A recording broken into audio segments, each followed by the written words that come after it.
Bonsoir, merci d'être avec nous sur Journal de guerre. Au 161e jour de la guerre entre le Hamas et Israël, voici ce qu'il fallait retenir de la journée à 19h30, heure de Beyrouth.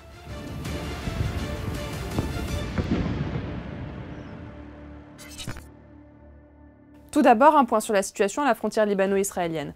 Dans la journée, l'armée israélienne a visé Ait al-Sharm, Naoura et la zone située entre les deux localités.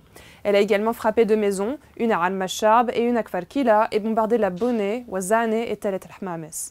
De son côté, le Hezbollah revendiquait des attaques contre les positions de Malkiya et Marj au nord d'Israël et contre la position des traders dans les fermes de Shebra. À Gaza, à présent, les bombardements continuent. De son côté, le ministère de la Santé de l'enclave a rapporté aujourd'hui que 20 personnes avaient été tuées et plus d'une centaine blessées par des tirs palestiniens sur une foule attendant de l'aide humanitaire dans le nord de la bande de Gaza jeudi. L'armée israélienne a de son côté réfuté les accusations indiquant qu'il s'agissait de Palestiniens armés. En ce qui concerne l'aide humanitaire, le premier bateau arrivé à Gaza via un couloir maritime ouvert depuis Chypre a commencé aujourd'hui à décharger sa cargaison composée de 200 tonnes environ. Autre événement notable du jour, le président palestinien Mahmoud Abbas a nommé aujourd'hui un nouveau Premier ministre.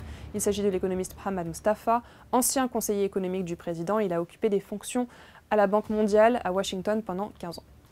Le bilan depuis le début de la guerre à 19h30 heure de Beyrouth est le suivant. Du côté israélien, les chiffres officiels font toujours état d'environ 1200 morts, un nombre qui est resté approximativement constant depuis le début de la guerre malgré les annonces régulières de décès par l'armée israélienne. Du côté de Gaza, 31 490 Palestiniens ont été tués selon le ministère de la Santé de Gaza, dont 149 durant ces dernières 24 heures, parmi eux une grande majorité de femmes, d'enfants et d'adolescents.